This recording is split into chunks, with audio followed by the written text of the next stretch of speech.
بسم اللہ الرحمن الرحیم۔ السلام علیکم ناظرین، میں ولی مصفی پروگرام گوشہ ادراک کے ساتھ آپ کی خدمت میں حاضر ہوں۔ ناظرین، آج 10 مارچ ہے، 26 رجب ہے اور بدھ کا روز ہے۔ پروردگار کی بارگاہ میں دعا گو بھی ہوں اور امید بھی ہوں کہ پوری دنیا میں آپ جہاں کہیں بھی ہوں گے، صدقے میں محمد و آل محمد علیہ السلام کے خیر و عافیت سے ہوں گے۔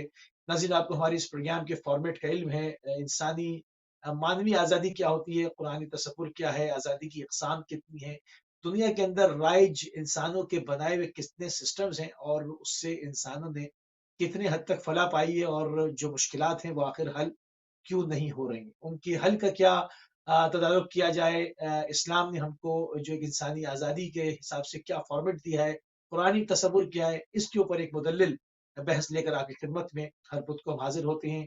آج اسی کے سلسلے کا ایک اور پروگرام ہے، اسی بحث کو جہاں تک ہم پہنچے تھے کہ قرآن آزادی کا قرآنی تصور جو ہے اس کے اوپر ہماری گزشتہ پروگرام میں ایک مدلل بحث ہو رہی تھی۔ پروگرام کا ٹائم ختم ہو گیا تھا، اسی بحث کو آج دوبارہ جو ہے وہ کنٹینیو کریں گے۔ ہمارے ساتھ موجود ہیں علامہ سید نجم الحسن نقوی صاحب قبلہ، آپ کو پروگرام میں خوش آمدید کہیں گے اور آپ کی خدمت میں سلام عرض کریں گے۔ جی، السلام علیکم ورحمۃ اللہ۔ اور عید مبعث کے حوالے سے انشاءاللہ کل کا دن جو ہے وہ بہت ہی اہم دن ہے۔ تمام تر امت اسلامی کو بالخصوص اور تمام تر بشریت کو ہدیہ تبریک عرض کرتے ہیں۔ انشاءاللہ ہم مبعث کے اہداف و مقاصد سے انشاءاللہ ہم دنیا و آخرت کے لیے توشہ حاصل کر سکیں۔ مبعث کا بنیادی ترین مقصد یہی ہے کہ تمام تر انسانوں کو آزادی کا حقیقی معنی جو ہے وہ پیش کیا جائے، اور انشاءاللہ انسان قدم بقدم اسی کی طرف آگے بڑھتا جا رہا ہے۔ سبحان اللہ، سبحان اللہ۔ قبلہ گزشتہ پروگرام میں ہماری گفتگو ہو گئی تھی اسلام میں آزادی کا جو ہے وہ تصور، کہ قرآنی تصور کے اوپر جو ہے وہ گفتگو ہماری ہو رہی تھی۔ اس تصور کو قبلہ ایک مدلل انداز میں آپ پیش کر رہے تھے، اسی کو پیش فرمائیے قبلہ۔ آگے بڑھاتے ہیں اپنی گفتگو کو۔ جی، بسم اللہ الرحمن الرحیم۔ میں ایک ایک کر کے کچھ پوائنٹس عرض کروں گا۔ سب سے پہلا مرحلہ یہ ہے کہ انسان اپنی خلقت میں اللہ تعالیٰ نے اس کو آزاد خلق فرمایا ہے۔ اس میں جو نقطۂ آغاز ہمیں قرآن کریم میں نظر آتا ہے، وَإِذْ قَالَ رَبُّكَ لِلْمَلَائِكَةِ إِنِّي جَاعِلٌ فِي الْأَرْضِ خلیفہ، اللہ نے اعلان کیا۔ اور یہ خلافت ظاہر ہے اسی آزادی کا ایک پہلو ہے، آزاد خلق ہوا ہے۔ اور اس سے آگے جو ہے قرآن کریم نے جو بیان کیا ہے اس منظر نامے کو، فرشتوں نے کہا قالوا اتجعل فیہا من یفسد فیہا یسفک الدماء۔ فرشتوں کا یہ سوال کرنا ایک بہت بڑا پس منظر پیش کر رہا ہے کہ خدا کی بارگاہ میں براہ راست یہ سوال کرنے کا معنی ہے کہ انہیں آزادی تھی سوال کرنے کی۔ واہ، بے شک، سبحان اللہ۔ یہی بات لیکن دین کی آپ دیکھیں کہ خلقت کے بالکل ابتدائی مرحلے ہی میں یہ سوال یہ بتا رہا ہے کہ انسان جو ہے وہ واقعاً میں حقیقت کی کھوج لگائے، سوال کرے، اور اپنی زندگی کے لیے جو بھی اس نے پلان کرنا ہے۔ تو نتیجتاً پہلا نقطہ یہ ہے کہ انسان اپنی خلقت میں اللہ نے آزاد خلق فرمایا ہے۔ نمبر 2، صحیح۔ انسان جو ہے وہ فطرتاً خدا پرست ہے، توحید پرست ہے، سبحان اللہ۔ اور تمام کا تمام دین جو ہے اس کی بنیاد بھی فطرت پر ہے۔ دیکھیں فطرت کے بارے میں جو بنیادی تعریف ہے فطرت کی، فطرت نہ تو ختم کی جا سکتی ہے اور نہ ہی اس کا مقابلہ ہو سکتا ہے، نہ ہی فطرت کے بارے میں سوال ہو سکتا ہے۔ یہ فطرت کی خوبی ہے۔ مثال کے طور پر دن سفید ہے، یہ دن جو ہے اس کی فطرت ہی، اس کی خلقت ہی سفید ہونا ہے۔ اب آپ کہیں کہ دن کیوں سفید ہے تو there is no question، ٹھیک ہے جی۔ فطرت ختم بھی نہیں ہوتی، جب تک دن ہے اس نے سفید ہی رہنا ہے۔ ہاں، البتہ یہ ہوتا ہے کہ انسان میں جو اللہ نے فطرت پیدا کی ہے وہ فطرت ہے خدا پرست ہونا، وہ فطرت ہے خدا شناس ہونا، اس اعتبار سے قرآن نے ارشاد فرمایا فاقم وجہک للدین حنیفہ فطرت اللہ التی فطر الناس علیہ لا تبدیل لخلق اللہ. بہت ہی خوبصورت ہے یہ آیہ مبارکہ سبحان اللہ. کہ یعنی دین فطرت کی طرف تمہارا سارا رخ ہونا چاہیے. اور فطرت در حقیقت اس کا تعلق کریشن کے ساتھ ہے، یعنی یہ چیز کریٹ کیسے ہوئی ہے. تو انسان کی جو خلقت ہے اور جو فطرت ہے وہ در حقیقت ایک ہی رخ ہے، لہذا دین بھی دین فطرت ہے. اس کا مطلب یہ ہے کہ دین جو ہے وہ آیا ہے رنگ، نسل، زبان، علاقہ، ان تمام تر رنگ، یہ جتنے انسانی سماج کے رنگ ہیں ان رنگوں سے ماورا ہے فطرت. فطرت جو ہے وہ کالے کی بھی ایک ہے، گورے کی بھی ایک ہے، اجمی کی بھی ایک ہے، عربی کی بھی ایک ہے. فطرت جو ہے وہ اردو بولنے والے کی ہو یا انگلش بولنے والے کی ہو، دونوں کی فطرت ایک ہے. فطرت دنیا میں کوئی بھی انسان جو بھی عقیدہ رکھتا ہے فطرت اس کی ایک ہے. لہذا دین کی حقیقت کو سمجھنے کے لیے جب آپ فطرت کی بنیاد پہ انسان کو سمجھیں گے تو اب انسان، میں عرض کر چکا ہوں کہ آزادی انسان کا فطری حق ہے. البتہ یہ بھی ایک بحث ہے کہ آزادی قدر ہے، ویلیو ہے یا حق ہے. یعنی دیکھیں دونوں میں فرق. سبحان اللہ. یعنی بہت باریک آزادی، ہوتا ہے. جی بہت باریک بھی ہے اور بہت قابل توجہ ہے.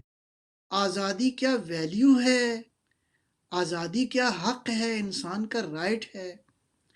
معمولاً یہ کہا گیا ہے کہ آزادی ویلیو ہے، کہ آزادی ویلیو ہے کا معنی یہ ہے کہ انسان کو جو فوائد اور جو اس کو فائدے ملتے ہیں اجتماعی زندگی کے اندر ان کو ڈیفینڈ کرنا ضروری ہے.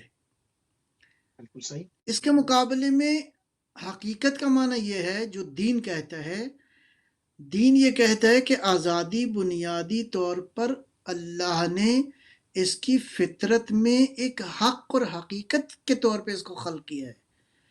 لہٰذا آزادی جو ہے اس کو نہ سلب کیا جا سکتا ہے، نہ اس کو محدود کیا جا سکتا ہے، نہ ہی اس کے مقابلے میں کوئی اور حق ہے. جبکہ جو ویسٹ نے آزادی کا تصور پیش کیا ہے وہ یہ ہے کہ اگر کسی انسان کی آزادی کے مقابلے میں کسی اور کی آزادی آ جائے تو پہلے انسان کی آزادی کو محدود کر دیا جائے گا. یہ کیا بات ہوئی؟ دین کہتا ہے نہیں، کسی کی آزادی کو محدود نہیں کیا جائے گا. ہر انسان برابر آزادی کا حق رکھتے ہیں اور آزادی در حقیقت ایک ایسا فطری حق ہے جو انسان کو حاصل ہونا چاہیے. تو لہٰذا البتہ اس پہ مزید بحث بھی ہو سکتی ہے.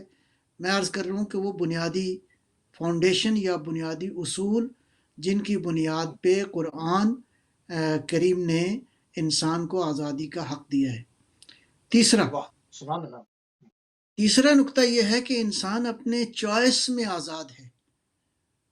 یعنی اب کیا قرآن نے کیا خوبصورت ارشاد فرمایا، انا ہدیناہ السبیل اما شاکرا و اما کفورا. ہم نے راستے بتا دیے ہیں، ہم نے راستے کی وضاحت کر دی ہے. Now it's your choice. اب یہ آپ کا انتخاب ہے کہ کون سی راہ اختیار کریں، شکر گزاری کا راستہ یا کفران نعمت کا راستہ یا حق سے ہٹنے کا راستہ. البتہ دونوں کے نتائج تم بخوبی آگاہ ہو، ہم نے بیان کر دیے ہیں. لہٰذا کیا عقیدہ رکھنا ہے، زندگی کے لیے کیا اختیار کرنا ہے، ہماری طرف سے تمام تر چیز بیان کر دی گئی ہے. اب تمہارا اختیار ہے کہ تم کیا اختیار کرتے ہو. نیکسٹ، لہٰذا انتخاب میں انسان آزاد ہے. اگلا نقطہ یہ ہے کہ انسان کو اللہ نے صاحب اختیار پیدا کیا ہے. صاحب اختیار کا معنی یہ ہے کہ انسان یہ پوری طاقت رکھتا ہے کہ اپنی تقدیر کو بدل لے اللہ کی دی ہوئی بنیادی صلاحیتوں کی روشنی میں، اپنی انفرادی تقدیر کو بھی اور اپنی اجتماعی اور سوشل تقدیر کو بھی۔ یہ جو قرآن ارشاد فرماتا ہے ان اللہ لا یغیر ما بقوم حتی یغیر ما بانفسہم، جب تک انسان خود کو تبدیل نہ کرے، اس کا مطلب ہے اختیار فل دے دیا آپ کو، اتھارٹی کا میدان فل دے دیا ہے، اس کے ساتھ استعداد اور صلاحیتیں بھی تمہیں عطا کر دی گئی ہیں، لہٰذا ان صلاحیتوں کی روشنی میں تم جو ہے وہ اپنے اندر جو تبدیلی پیدا کرنا چاہو کر سکتے ہو، لہٰذا انسان۔ اچھا یہاں پر عقید جبر کی باقاعدہ نفی ہو رہی ہے ان تمام چیزوں سے جو آپ پیش کر رہے ہیں، قرآنی جو ایک فارمیٹ ہے اس میں بعض لوگ جو عقید جبر کو فالو کرتے ہیں اور سمجھتے ہیں کہ جو کچھ بس لکھا ہوا ہے اور ایسے ہی چلنا ہے، ہمارا اختیار نہیں ہے، مگر یہاں پر یہ آیات واضح اشارہ دے رہی ہیں کہ خدا نے اختیار دیا ہے انسان کو۔ میں عرض کروں بالکل ایسے ہی ہے، البتہ مرحلے دو ہیں۔ پہلا مرحلہ ہے اس بنیادی ترین عقیدے کا انتخاب، اس میں لا اکراہ فی الدین، کوئی جبر نہیں ہے، لیکن جب اس بنیادی قانون کو، اس بنیادی عقیدے کو انسان اختیار کر لیتا ہے تو اب اس کی روشنی میں جو قوانین بنیں گے، جو لیجسلیشن ہوگی، اس لیجسلیشن کو، ان قوانین کو human being should abide by, اس کو جو ہے وہ پابندی کرنی پڑے گی۔ اس کی مثال ایسی ہے جیسے فرض کریں کسی نے جو ہے وہ یو کے برطانیہ آنے کے لیے جو ہے وہ ویزے کی درخواست دے دی۔ ویزے کی درخواست دینے کا معنی یہ ہے، ان ادر ورڈز، آپ یو کے آئین کو قبول کرتے ہیں، یو کے کانسٹیٹیوشن کو قبول کرتے ہیں، تو پہلا مرحلہ ہے کانسٹیٹیوشن کو آپ نے قبول کر لیا۔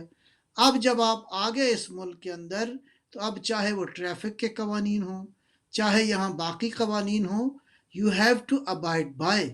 اسی طرح جب آپ عقیدے کا اختیار کر لیتے ہیں، جب فرض کریں آپ کا یہ عقیدہ ہو جاتا ہے کہ اس کائنات کے اندر کوئی مؤثر نہیں ہے سوائے ذات الہ کے، سوائے ذات خالق رب العالمین کے، تو جب آپ نے لا الہ الا اللہ محمد رسول اللہ یا علی ولی اللہ، جب آپ نے یہ عقیدہ اختیار کر لیا تو اب اس عقیدے کے تقاضے ہیں۔ وہاں یہ نہیں ہوگا، آپ نہیں کہیں گے کہ چونکہ میں نے اللہ کو قبول کر لیا ہے، اب میری مرضی ہے میں نماز پڑھوں یا نہ پڑھوں، اب میری مرضی ہے روزہ رکھوں یا، اب آپ کی مرضی نہیں چلے گی۔ آپ نے ایک عقیدے کا انتخاب کیا ہے، لہٰذا اس کے ماتحت جو رولز ہیں، ریگولیشنز ہیں، you have to abide by, آپ کو پابندی کرنا ہے۔ اچھا جی، نیکسٹ پوائنٹ۔ جی نیکسٹ پوائنٹ یہ ہے کہ اچھائی اور برائی کیا ہے، اچھائی کہاں پہ ہے، برائی کہاں پہ ہے، اور خوبصورت یہ ہے کہ اللہ نے یہ بھی فطرت میں خلق کر دیا ہے، انسان کی ودیت کر دیا ہے، اور جی ہاں اس کو قرآن نے بیان فرمایا ہے فَأَلْهَمَهَا فُجُورَهَا وَتَقْوَاهَا، ہم نے فجور اور تقوی دونوں کا الہام کر دیا ہے انسانی روح کے اندر، انسانی وجود کے اندر۔ اب لہٰذا جب نیکی اور برائی کچھ ایسی کلیات ہیں کہ ہر بشر جس بھی عقیدے کا ہو وہ سمجھتا ہے کہ اچھائی کیا ہے، برائی کیا ہے۔ مثلا ظلم کرنا برائی ہے، عقل جو ہے اس میں اچھائی ہے، جہالت میں برائی ہے۔ یہ کچھ عدالت جو ہے وہ اچھی چیز ہے، انصاف اچھی چیز ہے، ظلم کرنا اور بے انصافی کرنا، لوگوں کے حق و حقوق کو چھیننا، کسی کی توہین کرنا، یہ سراسر برائی ہے، اس کا کسی خاص عقیدے سے کوئی تعلق نہیں ہے۔ کیوں؟ اللہ نے فطرت میں خلق کر دیا ہے اچھائی اور برائی کی شناخت۔ اس کے بعد اگلے مرحلے میں جو نقطہ ہے جس کو ہم کہہ سکتے ہیں آزادی کے اس حقیقی تصور کو قرآن کریم نے بیان کیا ہے، وہ یہ ہے انسانوں کا انسانوں پر کوئی تسلط قابل قبول نہیں ہے۔ انسانوں کی انسانوں پر حاکمیت قابل قبول نہیں ہے، انسان کا غلام ہو یہ ہرگز قابل قبول قبول نہیں نہیں ہے۔ ہے، سبحان اللہ، تمام تر انسان، تمام تر اقوام عالم، تمام تر زمین کے رہنے والے قومیں، نسلیں، قبیلے جو بھی ہیں، ان کے درمیان اب ایک مرحلہ ہے کہ ان کی قربت کیسے کی جائے۔ قرآن کریم نے بہت ہی خوبصورت انداز میں بیان فرمایا ہے، قل یا اہل الکتاب تعالوا الی کلمۃ سواء بیننا و بینکم، میرا حبیب ان اہل کتاب کو دعوت دو۔ ظاہراً بعض دعوت علماء دو، کے مفسرین کے مطابق اہل کتاب ایک مثال کے طور پر، ایک نمونے کے طور پہ بیان کیا گیا ہے۔ اہل کتاب کو دعوت دیں، آؤ ہم ڈائلاگ کرتے ہیں، ہم بحث کرتے ہیں، ہم گفتگو کرتے ہیں ان معاملات پر جو ہمارے اور آپ کے درمیان کامن ہیں۔ کامن ہے، بالکل صحیح، کیا خوبصورت ہے! میں سمجھتا ہوں بہت خوبصورت ہے، اسی تناظر میں یہ جو تازہ ابھی حالیہ جی ہاں، پاپ مطلب تشریف چند لائے دن، ہیں، جی ہاں، جی جی، جی ہاں، پاپ پوپ فرانسس آئے، تشریف لائے آیت اللہ، جی جی، آیت اللہ سید علی سیستانی سلام، حفظ اللہ، حفظہ اللہ، اور حفظہ اللہ، صحت و سلامتی لمبی عمر عطا فرمائے۔ میں سمجھتا الہی ہوں کہ آمین، تاریخ بشریت کا ایک بہت بڑا واقعہ ہے، انسانی تاریخ کا ایک بڑا واقعہ ہے کہ دنیا کے دو بڑے مذاہب کے دو بڑے لیڈر جو ہیں ان کا آپس میں بیٹھنا اور انسانی آزادی اور انسانوں کے حقوق کے لیے آواز بلند کرنا، انسانوں کے دفاع کے لیے، اور اسی طرح بنیادی طور پر انسان عقیدے کے انتخاب میں، انسان اپنی زندگی، معاشرتی زندگی کے حوالے سے آزاد ہے۔ البتہ یہ جو قرآن دعوت دے رہا ہے یہ ڈائلاگ کی دعوت دے رہا ہے۔ جب ڈائلاگ کا معنی یہ ہے کہ درمیان میں کوئی ایک راستہ ہو تاکہ آپ ڈائلاگ کریں، اور وہ بالکل صحیح، راستہ بالکل صحیح، درمیان میں دو طرفہ مشترکہ مسائل ہیں۔ مشترکہ مسائل مسائل، میں واقع ہیومن رائٹس کا مسئلہ ہے، آج کے دور میں ہمیشہ رہا ہے، آج کے دور میں ظاہر ہے کہ اس زمین میں آبادی بڑھ گئی ہے، پیچیدگیاں پیدا ہو گئی ہیں، نتیجتاً انسانی حقوق کا معاملہ ہے۔ آج آزادی کے نام پر آزادی ہی سلب کر لی گئی ہے دنیا کے اندر، مختلف ممالک میں جو اس وقت جنگوں کی شکل میں، جی ہاں، خون جو ریزی کی صورتحال شکل ہے، میں، انسانی قتل و غارت گری کی شکل میں جو رائج ہے، میں سمجھتا ہوں ایسے موقع پہ ان دو لیڈرز کا قریب بیٹھنا واقعاً ایک بہت بڑا میسج ہے، بہت بڑا میسج۔ دوسرا میں سمجھتا ہوں کہ یہ ہمیں درک کرنا چاہیے، یہ اہل بیت علیہ السلام کی تعلیمات سلام کی اللہ عظمت، وسلم، عظمت ہے، اہل بیت بالکل علیہ صحیح، السلام کی تعلیمات کا وہ عظیم الشان پہلو ہے جو حضرات اہل بیت صلوات اللہ علیہ مجمعین نے اپنی عملی سیرت کے ساتھ، آپ دیکھیں تقریباً سب معصومین کا اگر آپ دیکھیں، مثلا امام صادق صلوات اللہ سلام اللہ علیہ، آپ کے اللہم مکتب صلی اللہ میں علیہ وسلم، جو ہے دہریے آ کے تو علم کا استفادہ کرتے تھے، غیر مسلم آ کے کرتے تھے، حتیٰ جو عقیدے میں ہم عقیدہ نہیں تھے وہ بھی آ کے بیٹھتے تھے، نتیجتاً کوئی قدغن نہیں تھی، کوئی رکاوٹ نہیں تھی۔ اسی طرح آپ دیکھتے ہیں مولا امام رضا علیہ الصلوۃ والسلام اللہم کی صلی وہ اللہ علیہ بحثیں جو کہ حضرت نے اس کے مامون کے دربار میں جو مختلف مذاہب و مکاتب، یہ واقعاً شاندار پہلو ہیں۔ میں سمجھتا ہوں کہ اسی سبحان سیرت اللہ، کا آج اعادہ کیا گیا ہے، احاطہ کیا گیا ہے۔ ضرورت ہے کہ ہم اسی خط کو، اسی ٹریک کو، اسی روٹ کو ہم فالو کریں، اور یہ روٹ بالکل اہل بیت کا روٹ ہے، یہ خط جو ہے وہ سبحان بالکل اللہ، لائن اہل بیت علیہ السلام کی ہے۔ اچھا سبحان جی، اللہ، سبحان آگے اللہ، جو آگے جو نقطہ ہے وہ ہے آزادی جو ہے وہ کیسے حاصل ہوتی ہے اور کیسے آزادی سلب ہو جاتی ہے۔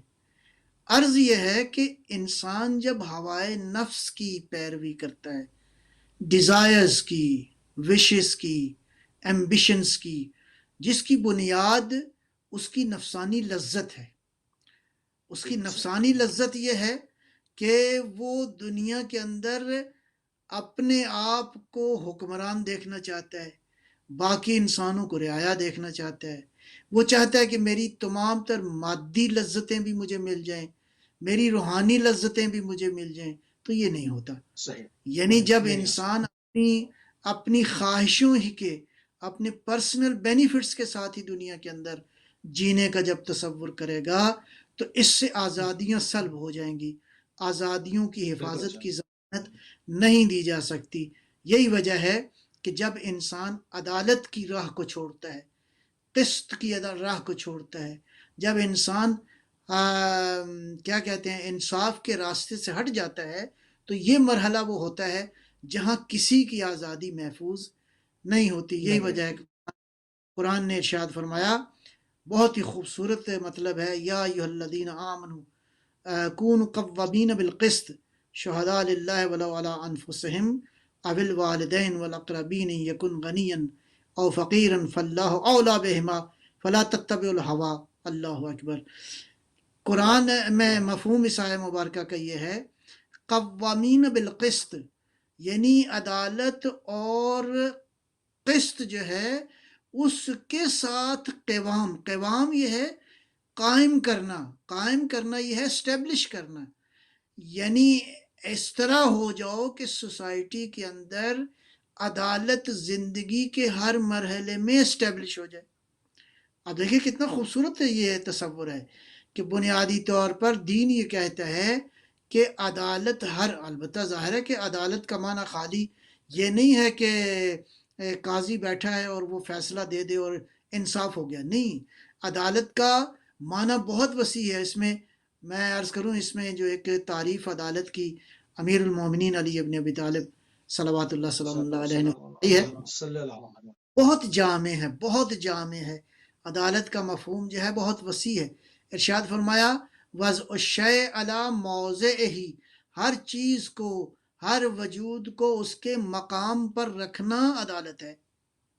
سبحان اللہ سبحان اللہ، واہ کیا یعنی خوبصورت تشریح، کیا واہ خوبصورت واہ ہے یہ مفہوم۔ اس کا مطلب ہے اگر کوئی چیز اپنے پراپر اپروپریٹ، اپنے مناسب مقام پر نہیں ہے تو یہ ہو جائے گا ظلم، یہ ہو جائے گی بے صحیح عدالتی۔ تو اللہ ایمان والوں کو دعوت دے رہا ہے کہ اپنے قسط و عدالت کے ساتھ مضبوطی کے ساتھ رہو، اسی کو اسٹیبلش کرو، اگرچہ یہ تمہارے ہی خلاف ہو۔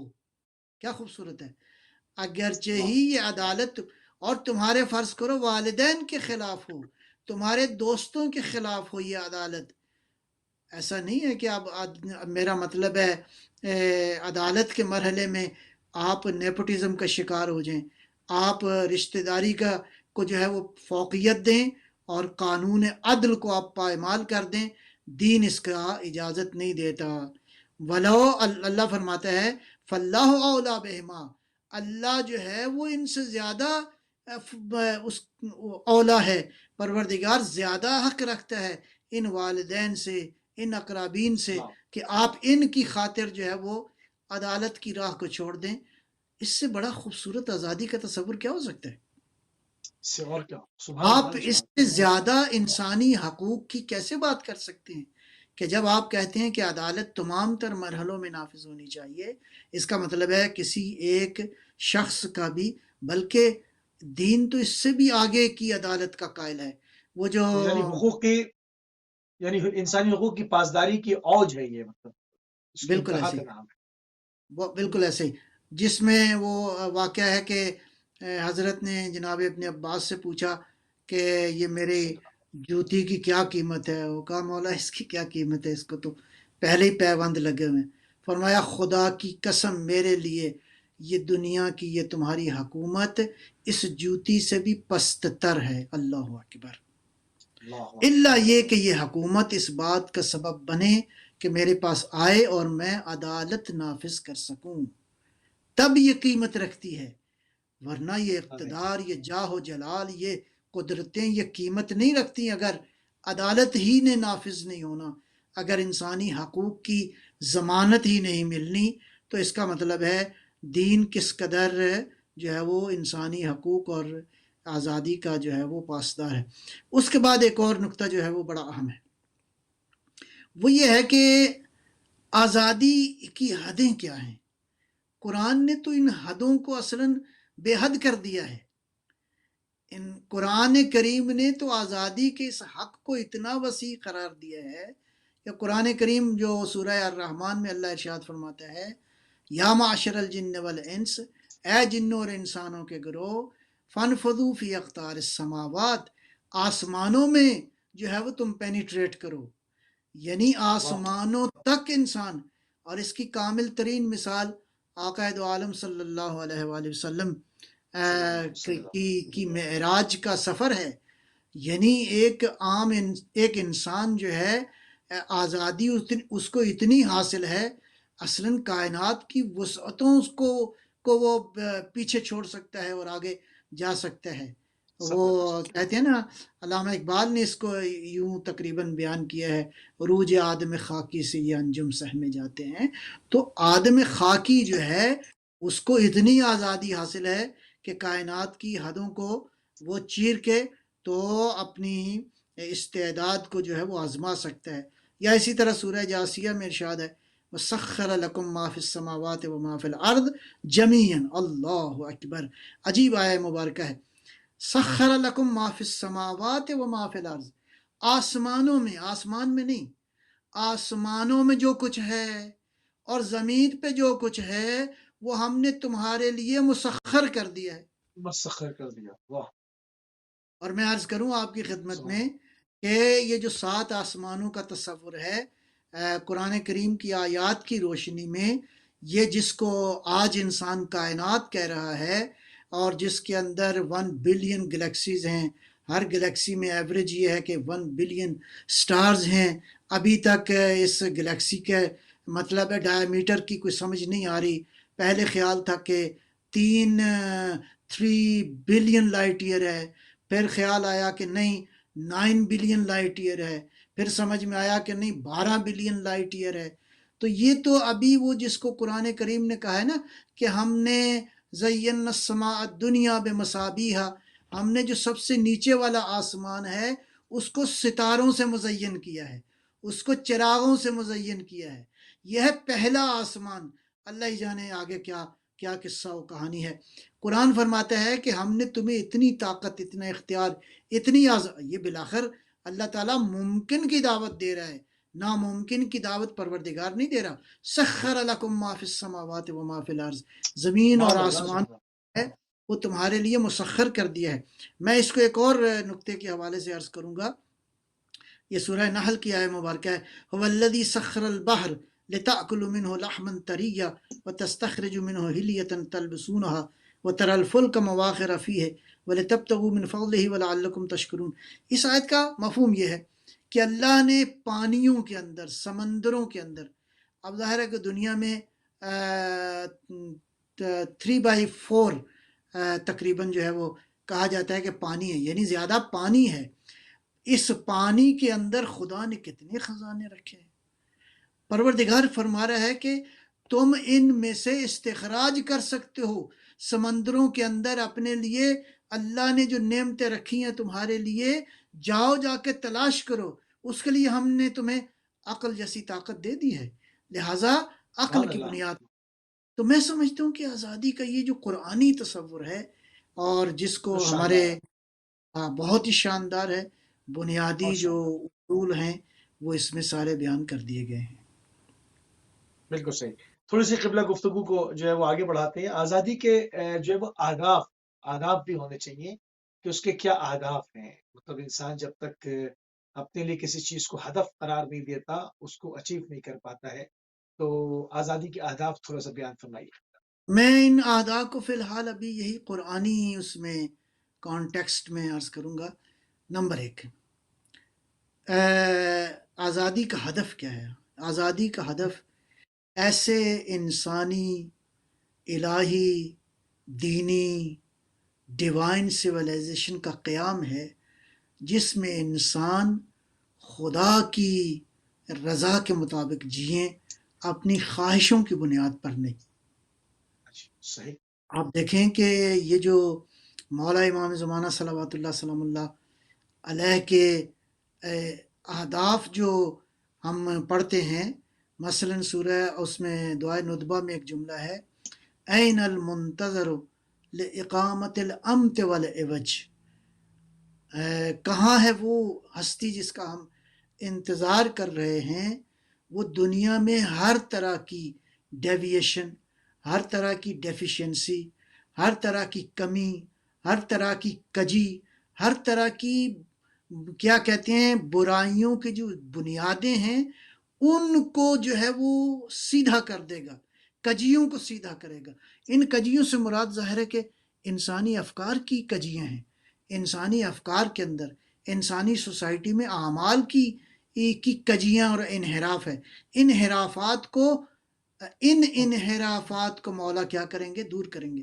لہٰذا اصل ہدف جو ہے وہ یہی ہے کہ ایک ایسا انسانی الہی دینی تمدن قائم کیا جائے جس کی بنیاد ہوا پرستی، نفس پرستی نہ ہو بلکہ خدا پرستی ہو۔ نمبر 2۔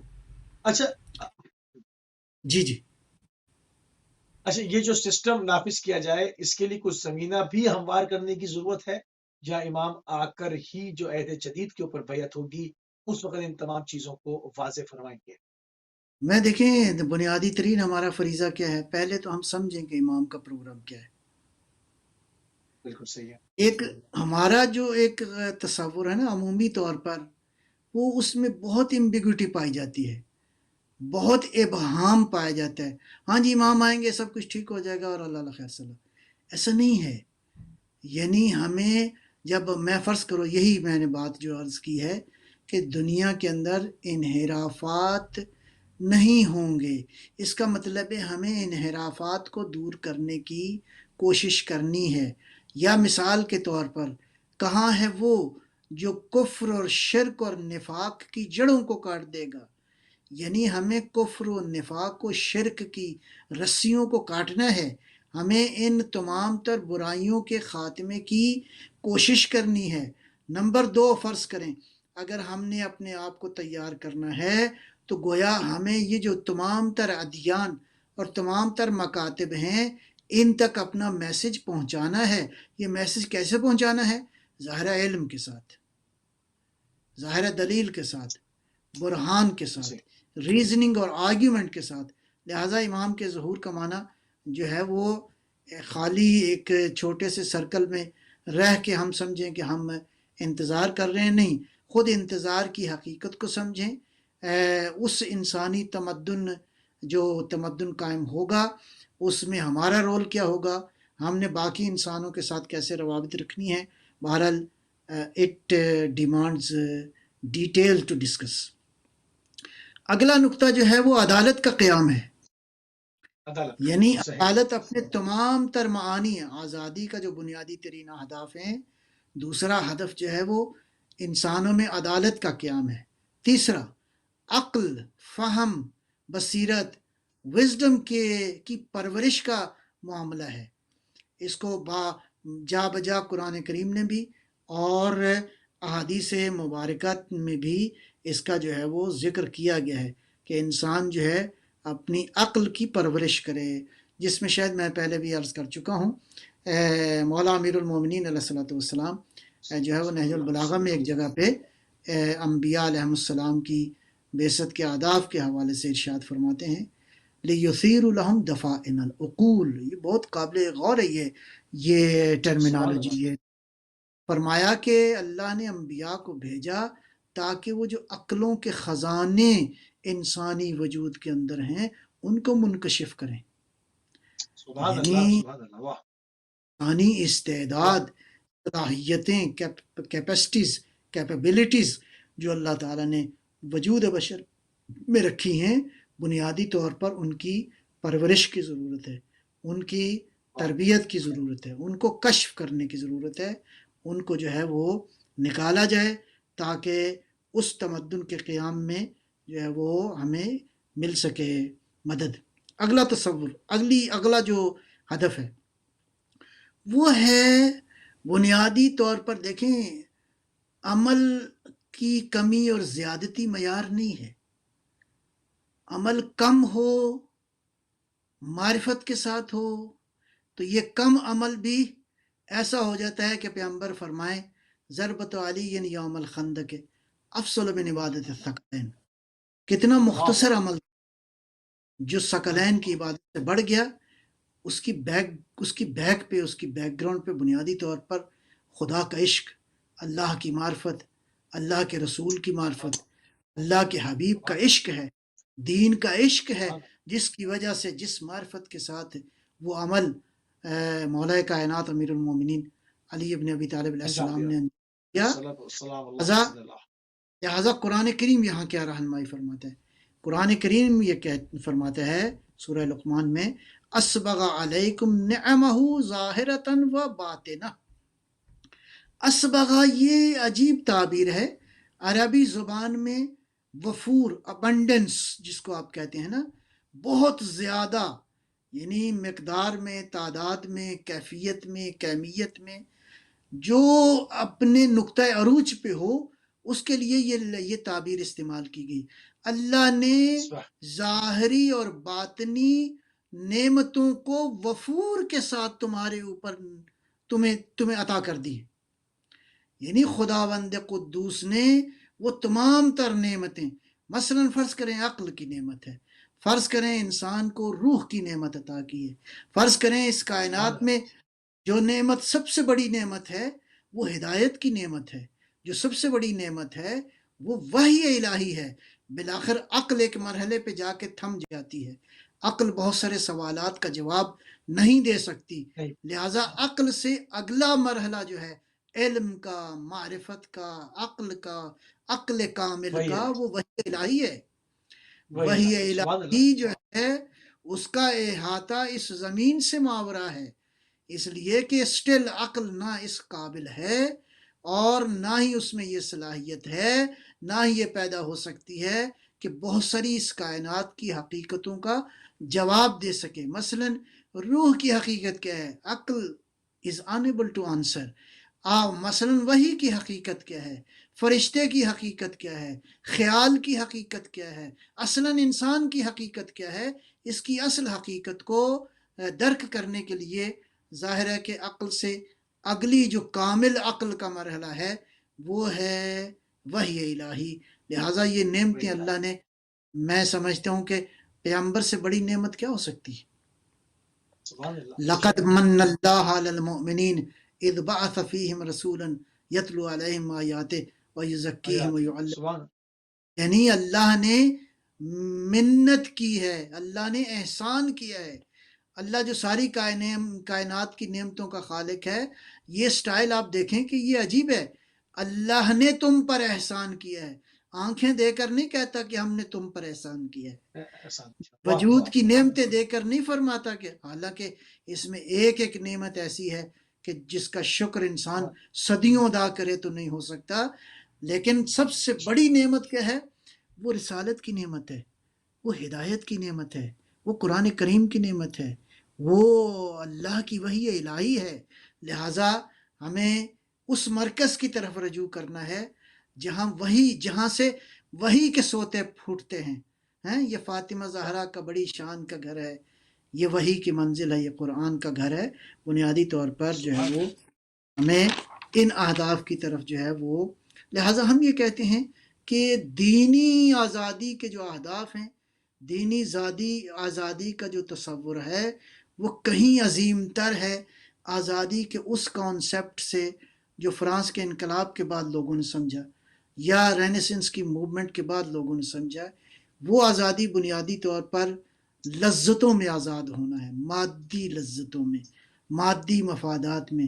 دین اس سے بیونڈ. اب جن کا ذہن جو ہے وہ یا ان کی کئی جنریشنز گزر چکی اس کے اندر، جو کہ الہی آداب کو نہیں جانتے بلکہ خدا ہی کے وجود کے انکاری ہیں، اس کو ہی نہیں سمجھ پاتے، وہ تو اپنی ایک آزادی کو ان لذتوں کے اندر آزاد سمجھنے کو آزادی سمجھتے ہیں. ایک ایسے طبقے کو کس طرح سے مائل کیا جائے کہ وہ اس چیز کو درک کر سکے کہ پروردگار نے کسی شے کو اب خلق نہیں کیا اور ان کو عنوان انسان خلق کیا ہے، حیوانوں کی طرح نہیں. ان چیزوں کو کس طرح سے ان تک پہنچایا جائے، کنوے کیا جائے؟ میں سمجھتا ہوں کہ آپ کے اس سوال کے جواب کی روشنی میں ضرورت ہے کہ ہم سب لوگ امر بالمعروف اور نہی عن المنکر کے چیپٹر کو ڈیٹیل پڑھیں. اس میں جو سب سے پہلی جو شکل ہے کہ آپ اس وقت بات کریں جب آپ مؤثر ہیں، آپ کی جی بات کا نتیجہ نکلے گا۔ ہم اسی اصول کو مثلا لے لیتے ہیں، کیا ہم واقعاً دنیا کو یہ جو میسج ہم نے پہنچانا ہے، ہماری بات میں اثر ہے؟ اور یہ اثر کب پیدا ہوگا؟ یہ دو صورت میں پیدا ہوگا۔ ایک یہ کہ ہمارا عمل واقعاً ٹھیک ہو، ہم دین کے اہداف کے مطابق زندگی گزار رہے ہیں۔ دوسرا یہ ہے کہ ہماری گفتگو میں علم ہے، ہماری گفتگو اور کلام میں دلیل ہے، ہمارے کلام کے اندر ریزننگ موجود ہے۔ جب آپ دلیل کے عنوان سے آگے جائیں گے، آپ دیکھیں کہ خود اسلام کی تاریخ اس بات کی گواہ ہے کہ دلائل پہلا مرحلہ ہے، دلیل ہی پہلا مرحلہ ہے۔ خود بھی آپ، ہم سب مثلا فرض کریں ہم ساری دنیا کے انسانوں کو، تو آج کوئی آلٹرنیٹو فارمولہ تو دیں آپ جب اعتراض کرتے ہیں کہ کیپٹلزم میں یہ خرابیاں ہیں، سوشلزم یا کمیونزم میں یہ خرابیاں ہیں، تو آلٹرنیٹو کے اچھا طور پہ آپ کے پاس کیا فارمولہ ہے؟ یا فوکویاما کی تھیوری جو ہے اس کے مقابلے میں آپ کے پاس، لہٰذا علمی میدان میں بحیثیت امت ہمیں اپنے آپ کو مضبوط کرنا ہے۔ اگرچہ سارے انسانوں کو یہ دعوت ہے، لیکن کم از کم جو لا الہ الا اللہ محمد رسول اللہ پڑھتے ہیں ان کے لیے ضروری ہے کہ قرآن کے جو علوم ہیں اور وہ گھرانے یا وہ سورسز جہاں سے علم ملتا ہے، اس اچھا علم کے ساتھ۔ اچھا یہاں پر ایک سوال اور پیدا ہوتا ہے کہ عموماً کئی ایک متعدد ممالک اسلامی ممالک ہیں، اور وہ تو خیر بے تحاشا ہیں، مگر بعض جگہوں پر بادشاہتوں ہیں، بعض جگہوں پر جمہوریت ہے، بعض جگہ کچھ بانوان اسلام بھی اس چیز کا جو ہے وہ اعلان کرتے ہیں کہ وہ اسلامی ریاست، اور سر فہرست جو ہے وہ آگے اسلام کو آگے رکھتے ہیں۔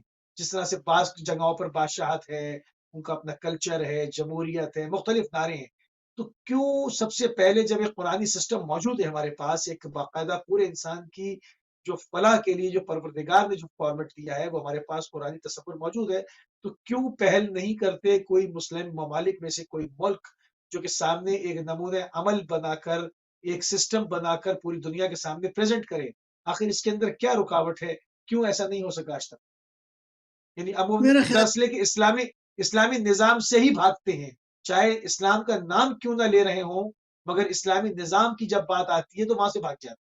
تو اس کی کیا وجہ، کیا ہے اس کی؟ میں عرض کرتا ہوں، ظاہراً تو یہ سمجھ میں یہی آتا ہے کہ انہوں نے اسلام کی چادر پہنی ہوئی ہے جس کے اندر کوئی اسلام نہیں ہے۔ یعنی یہ دعوے دار ہیں لیکن اسلام کی اور اسلام کے پروگرام کی الف بے سے بھی آگاہ نہیں ہیں۔ عمومی طور پر استثناءات بھی موجود ہیں۔ عمومی طور پر جن حکمرانوں کا یہ دعویٰ ہے کہ وہ مسلمانوں کے حکمران ہیں، وہ اسلامی قوانین کے محافظ ہیں، در حقیقت ایسا نہیں ہے۔ البتہ براہ راست قوموں سے گلہ نہیں ہے، اقوام عالم سے گلہ نہیں ہے، بنیادی طور پر لیڈرشپ سے گلہ ہے۔ وہ لیڈرشپ جن کا خیال اور جن کا گمان یہ ہے کہ در حقیقت ہم ہی اسلام کے پاسدار ہیں، ہم دعوے دار ہیں، ہم ہی پاسدار ہیں، ایسا نہیں ہے۔ صحیح نہیں، لہذا اگر دور نہیں جاتے نا، اگر دور نہیں جاتے، سب سے پہلے اپنی ہی بات کر لیتے ہیں ہم، اپنی قوم کی، کہ اس وقت یعنی پاکستان وہ واحد ملک ہے جو کہ اسلام کے نام پر، اسلامک آئیڈیالوجی کے نام پر ہمارے سے وجود میں آیا۔ بہت سارے ممالک تو وہ ہیں کہ جو کہ جہاں پر اسلام پھیل گیا وہاں پر وہ اسلامی ملک ہو گئے، پاکستان بنا ہی اسلام کے نام پر۔ ابھی آپ نے دیکھا کہ اسلام آباد میں ایک عورت مارچ کے نام پر وہاں پر کیا ہوا، یعنی حقوق مانگنا کوئی حرج نہیں ہے، بالکل حقوق مانگے جائیں، جلوس نکالیں، اس میں کوئی حرج نہیں ہے، مگر جس طرح سے وہاں پر ایک اسلامی اقدار کی دھجیاں اڑائی گئیں، جس طرح سے وہاں پر ایک بے حیائی کا ایک منظر پیش کیا گیا، تو میرے پاس الفاظ نہیں ہے۔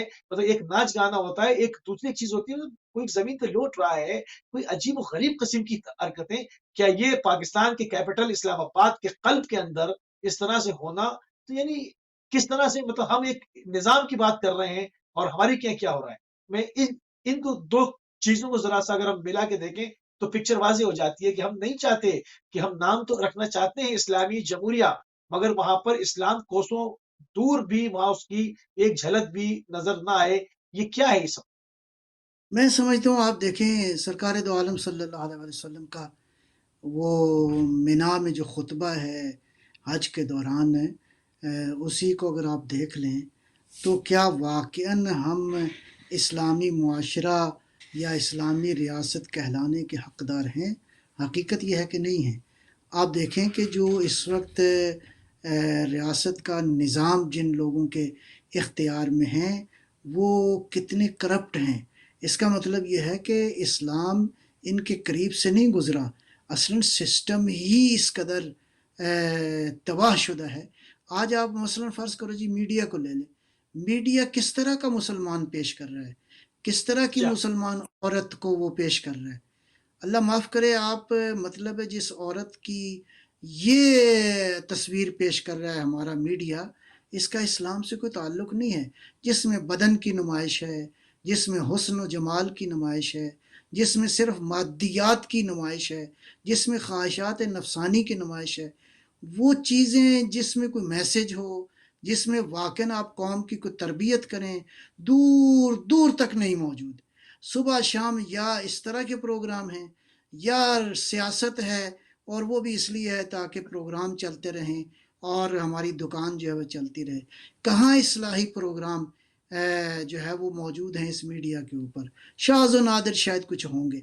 اسی طرح حکمرانوں کی جو جماعت ہے، جتنے میرا مطلب ہے آپ شعبے دیکھ لیں، جتنے آپ ادارے دیکھ لیں، جتنی آپ منسٹریز کو دیکھ لیں، وہاں کرپشن کا کیا حال ہے، کس طرح لوٹ مار ہے، 70-75 سال سے کیا ہو رہا ہے وہ آپ کے سامنے ہے۔ میں یہ عرض کروں، حتیٰ قائد اعظم محمد علی جناح رحمۃ اللہ علیہ کی شخصیت ہی کو لے لیں، ان کے فرامین کو لے لیں، کوئی ایک فرمان جو اس مملکت میں رائج ہو، اس کا مطلب یہ ہے کہ اسلام میں خرابی نہیں ہے، یہ ہمارے اعمال ہیں جو تہمت ہیں اسلام کے اوپر، یہ ہماری بد کرداری ہے جو اسلام کے نام پر تہمت ہے۔ کہنے کو ہم مسلمان ہیں، اللہ کرے ہم حقیقت میں مسلمان ہو جائیں، ہم کوشش کریں کہ ہم واقعاً مسلمان ہو جائیں، اور ظاہر ہے کہ درجہ بدرجہ یہ ذمہ داری شدید تر ہوتی جاتی ہے۔ ختم مرتبہ صلی اللہ علیہ وسلم کی جو صلی اللہ صلی اللہ بڑی علیہ معروف حدیث ہے، کلکم راعٍ کلکم مسئول، ہر ایک ذمہ دار ہے، تم میں سے ہر ایک ذمہ دار ہے، مسئول ہے، جواب دہ ہے۔ جب ہر ایک ذمہ دار ہے تو عوام اپنی سطح پہ ذمہ دار ہے، جس کا بڑا عہدہ ہے وہ زیادہ ذمہ دار ہے۔ زیادہ سے اچھا، صرف میرے پاس 1-2 منٹ رہ گئے، ایک چیز اور یہاں پر ہم تھوڑی سی واضح کر دیں کہ یا تو بالکل اس طرح کے لوگ آ جاتے ہیں جو کہ ہماجن راہ ہیں، مطلب جو بالکل جن کا کوئی دینی اقدار نہیں ہے، جس طرح سے بھی آپ نے جن لوگوں کا ذکر کیا۔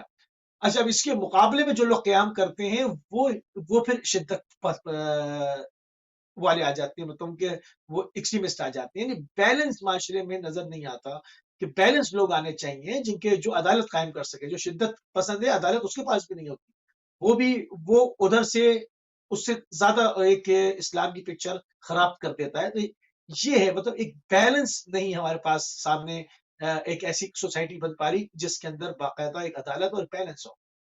اس پہ کچھ میں کہنے کی سمجھتا ضرورت ہوں نمونے موجود ہیں، نبی اکرم صلی اللہ علیہ وسلم کی سیرت طیبہ، انبیاء علیہ السلام کی سیرت طیبہ کے وہ پہلو جو کہ تاریخ نے بیان کیے ہیں وہ بہت عظیم الشان ہیں، کہ اسلام کی جو حقیقی میسج تھا، اللہ کی توحید کا جو حقیقی میسج تھا، وہ انہوں نے اپنے علم سے، اپنے کردار سے، اپنے تقوی سے، نہ یہ کہ مطلب ہے اٹھا لو ایک فوج تیار کرو اور لوگوں کی گردنیں کاٹتے جاؤ یہ اس لیے کہ یہ ہماری بات نہیں مانتے۔ قُلْ هَاتُوا بُرْهَانَكُمْ إِن كُنتُمْ صَادِقِينَ، قرآن نے برہان کو، دلیل کو بنیاد قرار دیا ہے۔ اگر تم سچے ہو تو دلیل کے ساتھ آگے بڑھو، ہاتھو نہیں۔ برہانکم ان کنتم صادقون۔ لہٰذا میں سمجھتا ہوں کہ ہمیں واقعاً اس سیرت کو اتباع کرنا ہے جو بانی اسلام صلی اللہ علیہ وسلم کی سیرت ہے۔ بہت شکر گزار ہیں قبلہ، انتہائی مشکور ہیں اور انتہائی ممنون ہیں، آپ نے ایک مرتبہ پھر اپنا قیمتی ٹائم میرے بیٹھی کو دیا، جزاک اللہ۔ سلامت رہیں انشاءاللہ۔ جی ناظرین، آپ سماعت فرما رہے تھے علامہ سید نجم الحسن نقوی صاحب کو۔ ہمارا موضوع آزادی، انسانی آزادی ہے، اس کا کیا فارمیٹ ہے، دنیا کے اندر کتنے قسم کے مختلف جو ہے وہ فارمیٹس چل رہے ہیں، کہیں پر بادشاہتیں ہیں، کہیں پر جمہوریتیں ہیں، مگر ہر طرف سے